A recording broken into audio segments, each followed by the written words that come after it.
এই জিনিসটা আমি অনেক পছন্দ করে, অনেক শখ করে আমি তৈরি করতে আসলাম।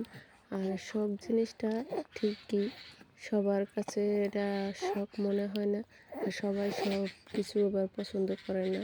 তো এটা যেভাবে দেখছি, যেভাবে এটা সাজাইছে ঠিক এভাবে করছি। আসলে জিনিসটা দেখতে যতটা সুন্দর, খাইতে খুবই একটা স্বাদ আসে আর আলাদা একটা টেস্ট। খুবই একটা মজাদার একটা জিনিস, শর্টকাটে এটা করা যায়।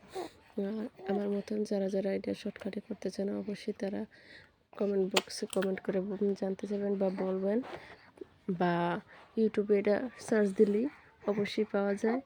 আর এটা আমি বিশেষ করে এখন দুধ চার সাথে খাওয়ার জন্য এটা আমি করছি।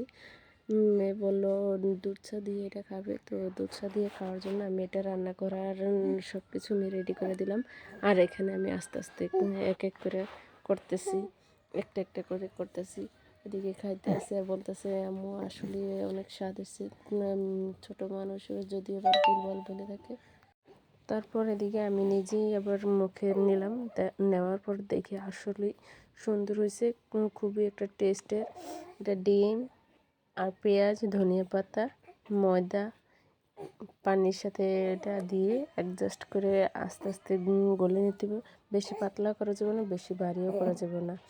বেশি পাতলা করলে এটা সুন্দর হবে না, আর বেশি ঘন করলেও এটা সুন্দর হবে না। তো এটা আস্তে আস্তে ঠান্ডা মাথায়